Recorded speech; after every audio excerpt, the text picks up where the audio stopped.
Hello Shizuka, क्या तुम मेरे साथ होमवर्क करना पसंद करोगी? क्यों नहीं डेकिसुकी? वैसे भी मैं इस धूपड़े में भटक ही रही थी। मेरी माँ को लगता है मैं वायलिन क्लास जाती हूँ। शिजुका, ओए शिजुका, क्या कर रही है? अरे नोबिता, मैं और डेकिसुकी अपना होमवर्क करने जा रहे थे। वैसे तो तेरी औकात के बाहर है, लेकिन क्या तुम भी हमारे साथ आओगे? रुको शिजुका, वो क्या है ना, मुझे मेरा बाप जो कि आज तक कभी शो में नहीं दिखाया है, उसका कुछ जरूरी काम आ गया है तो मुझे जाना होगा। Bye bye. अरे ये तो चला गया। कोई बात नहीं शिजुका, हम लोग भी कबाड़े वाले की दुकान से ही आ रहे थे ये रॉड लेके। इससे मैं उस जियान की दूंगा पहनकर। खुद को समझता क्या है साला? हाँ नोबिता, मारो जियान को। नीले गोटे, ज्यादा हिले मत वरना फेंक दूंगा।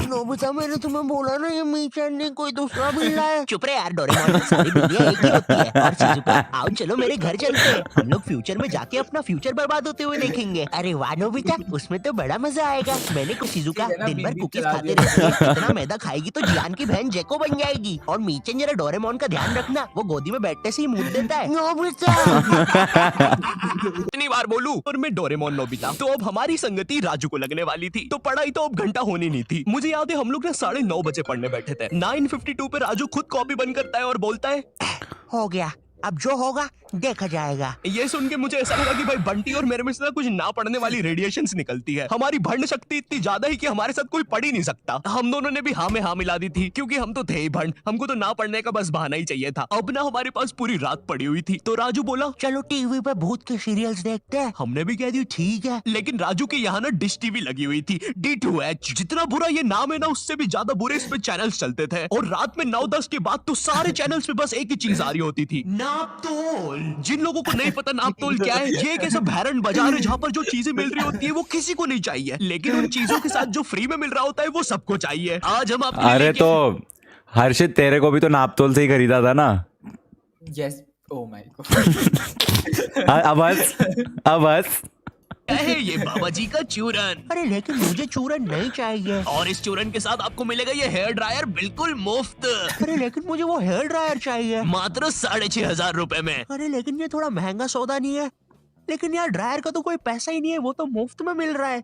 मैं मुफ्त की चीजें नहीं जाने दूंगा। नापतोल वाले कभी नहीं चूकते ऐसी चीजें लाने में जो किसी को नहीं चाहिए। तो मिडिल क्लास मंगलवार आने वाला है, जिसमें हम स्पेशली मिडिल क्लास फैमिली को चीजें बेचेंगे। तो कुछ बताओ आइडिया। सर अपन बुलेट प्रूफ जैकेट बेचे। शामी एक बात बता। शैलेंद्र सर, शैलेंद्र। सलीम तू मिडिल क्लास फैमिली से आता है ना? हाँ जी सर। कितना कमाता है तेरा बाप? 20,000 रुपया सर। तो ये तुम चाहते हो कि चोर 25,000 की बंदूक लेके तुम्हारे बाप के 20,000 रुपए छीनने हैं? भाग यहाँ से, हट। मिडिल क्लास फैमिली को बुलेट प्रूफ जैकेट बेचेंगे। ओए, बस 10,000 सब्सक्राइबर्स रह गए। व्हाट? ओह वाओ, ये एकदम से जंप मारा भाई कुछ तो। ओनली लाइक व्हाट 9,900 9,800 9,880 ये कभी बाप ने बुलेट रह गए बस। टाइम वेस्ट करने से अच्छा मेरे पास एक आइडिया है। क्यों ना हम बुलेट प्रूफ चड्डी बेचे? ये होते हैं आइडियाज। क्या बात करी है? और सर हम उस चड्डी में ब्लूटूथ स्पीकर भी लगा देते हैं। तेरा तो प्रमोशन पक्का। नापतोल लेके आए आपके लिए बुलेट प्रूफ चड्डी, जिसको पहनने के बाद आप पर तो लड़कियां मरेगी, लेकिन आप किसी के बाप से नहीं मरेंगे। इस चड्डी के अंदर आपको मिल जाता है एक ब्लूटूथ स्पीकर जो कि रिकॉर्ड करता है आपके सारे खुशियों के पल। आइए जरा इन भाई साहब के खुशियों के पल सुनते हैं। और मेरा खाना किधर है? आप जरा कम पिया कीजिए ना, घर में राशन के पैसे नहीं बच रहे हैं। अरे चल, मेरा पैसा है, जितना पीना होगा उतना पीऊंगा। और ये क्या बकवास खाना बनाया है? ज्यादा रोना आ रहा है हाँ?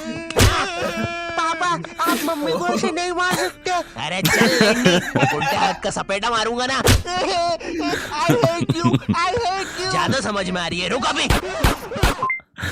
क्या खुशियों के पल थे।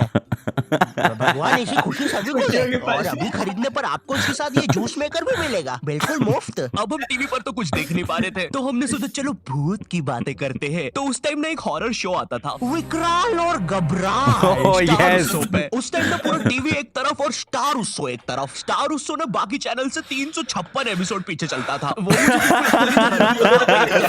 बाकी बच्चे जिनका सिलेबस पूरा कंप्लीट है, और एक तरफ मैं जिसने अभी बस किताब ही खोली है। एक तरफ क्लास का टॉपर बच्चा स्टार प्लस, जिस पर दिया और बाती में संध्या बिंगड़ी ने आईपीएस पुलिस ऑफिसर बन के एवेंजर्स के साथ मिलके अपने पति सूरज को मार दिया है और फिर उसका पुनर्जन्म होने के बाद उससे ही शादी कर लिया है। और एक तरफ मैं स्टार उत्सव, जिस पर संध्या बिंगड़ी अभी बस आईपीएस पुलिस ऑफिसर की एग्जाम ही लिख रही है।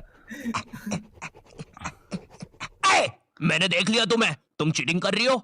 नहीं तो अच्छी बात है। क्योंकि चीटिंग करना अलाउड नहीं है। उस टाइम तुम स्टार उत्सव पे कुछ भी चला सकते थे। विनय, न्यू हॉलीवुड मूवी आई है मैन इन वाइट, देख रहे हैं क्या? कैसे देखे, सारे चैनल तो बिजी है। अरे क्या बोल रही है, स्टार उत्सव को क्या हुआ? अरे उस पे कोई बुड्ढा सांस ले रहा है। ये देख रही है, कब से कर रही है? 3 घंटे से यार। तू देखना रे, इसको अस्थमा का अटैक तो नहीं आ रहा है? नहीं रे, 400 रुपए देके चलवा रहा है ये। मैं क्या बोल रहा है, इसको हटाते अपन तो पिक्चर लगाते हैं। वैसे भी कौन देखता है स्टार उत्सव? अब आते हैं विकराल घबराल पर। जितना भयानक ये नाम है ना, उससे भी बुरा ये शो था। शो में ये टर्मिनेटर जैसा दिखने वाला आदमी विकराल और ये हाथी का बच्चा घबराल, ये दोनों भूत पकड़ने जाते हैं तीर कमांड लेके। हाँ। मेरा फेवरेट शो था विकराल घबराल। Ghost catchers. तीर कमांड। और तुम लोग मुझे गाली देते हो कि मैं नशे करके स्क्रिप्ट लिखता हूँ। जरा सोचो इस शो के राइटर्स ने कैसे अपने शो को बेचा होगा। देखिए, शो मामूली तरीके से स्टार्ट होगा। कोई लड़की मर जाएगी, भूत बन जाएगी, लोगों को परेशान करेगी, बुड्ढों की बाथरूम में घुस जाएगी। जी जी जी, एक सेकंड, बुड्ढों की बात। फिर विकराल घबराल आएंगे बैटमैन की बाइक पे। सही। अब क्लाइमेक्स है ना, ध्यान से सुनना। पता है वो लोग भूत को कैसे मारेंगे? तीर कमान से। क्या बात कर रहे हो? रुको रुको रुको, अभी और है। मामूली तीर कमान नहीं, मुड़ा हुआ तीर कमान। इसकी माँ की आँख। अभी और है। जब भूत मर जाएगा ना तो वो उसको एक शीशी में बंद कर देंगे। रुको रुको, बस इतना ही है। बनाओ भाई, इसको अभी तक क्यों रुके थे? स्टार उत्सव पर डालते हैं। मैं ना विकराल घबराल की सारी चीजें इग्नोर कर सकता हूँ कि कैसे ये लोग भूतों को तीर कमान से मार देते हैं, फिर उनको शीशियों पे बंद कर लेते हैं। लेकिन मेरे से एक चीज इग्नोर नहीं हो पाएगी, ये टर्मिनेटर रात में काला चश्मा पहन के भूतों को पकड़ने जा रहा है और भूतों को वैसे ही देखना आसान नहीं है। और ये इसके बारे में बात नहीं करेंगे। ये ना डायरेक्टर की मासी का लड़का है, इसका जेई पेपर क्लियर नहीं हो रहा था तो इसको यहाँ एक्टिंग के लिए भेज दिया। मुझे क्या लगता है कि विकराल घबराल को ना ये फियर फाइल्स, आहट और फिर कोई है वालों ने मस्ती मस्ती में बना दिया। हम लोगों ने डिसाइड किया कि हम लोग विकराल घबराल देखेंगे। तो राजू निकालता है अपना फोन। हाँ, राजू के पास उस समय फोन था, कोई तो ब्लैकबेरी 570 नाम का अजीब सा फोन था। एक बटन दबाओ तो 5-5 दबती थी। और कंपनी वालों ने भी ना पूरा कीबोर्ड लगा के भेजा है फोन में। और इस फोन में इंटरनेट चलाना जेईई नीट के एग्जाम से भी कठिन है। तुम्हें पहले कोई पृथ्वी जैसे आइकन पर दबाना पड़ेगा, फिर उसके अंदर www.google.com पर जाना पड़ेगा, फिर उसके अंदर लिखना पड़ेगा www.youtube.com और तभी तुम देख पाओगे सौरभ जोशी विकराल घबराल।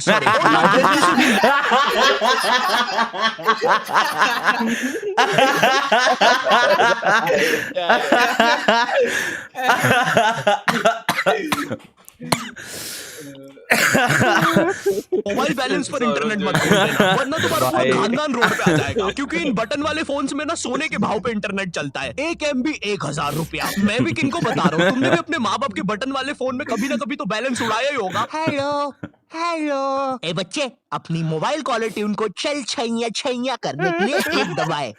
छैया छैया। आपके मोबाइल बैलेंस से 1 लाख रुपए कट गए और अब आपका बाप रोड पे आ गया है। हमारी सेवाओं का आनंद लीजिए। हम लोग गरीब हो गए। अब हम लोग विकराल घबराल देख रहे होते हैं। हाँ, मैं एक भूत हूँ। शो इतना बेकार है कि मुझे ये तक बताना पड़ रहा है। अरे विकराल घबराल। अरे भाई, जब नहीं दिखता है तो क्यों रात में काला चश्मा पहन के आते हो? क्या यार, सब कुछ मुझे ही करना पड़ता है। अरे ये तीर कमान कितने सीजन से यूज कर रहे हैं यार। अरे यार, विकराल ये मर गया क्या? लग तो रहा है गबरू।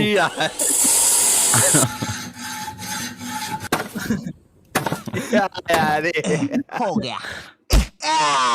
तुमने तो मुझे हरा दिया। चलो गबरू, उसको बॉटल में भर लेते हैं। विकराल और घबराल। ये सब बकलोली देखने के चक्कर में ना हम एक चीज देखना भूल गए थे, और वो था टाइम। ये सब करते करते सुबह के 5:25 बज गए थे। 7:30 बजे हमारा मैथ्स एग्जाम था। भाई हमारी हालत ना उन सिपाहियों जैसी हो गई थी जो एग्जाम की जंग लड़ने से पहले ही हार चुके थे। अब हम लोग सीधा भागते हैं सोने के लिए। बंटी साला हमारे से पहले ही सो चुका था, जिंदा लाश की तरह पड़ा हुआ था साला जमीन पे। अब हम डर के मारे सो तो जाते हैं, लेकिन अलार्म लगाना भूल जाते हैं। सुबह के 9 बजे राजू के घर वाले आके हमको उठाते हैं, मुझे और बंटी को घर भगाते हैं, राजू को एक चमाट मारते हैं और अब हम लोग 7:30 का पेपर 9 बजे देने जाते हैं। बस फिर क्या, मेरे और बंटी के 100 में से 7 और 16 आते हैं, राजू के 32 आते हैं और फिर उसके बाद से राजू हमारे साथ कभी ग्रुप स्टडीज नहीं किया।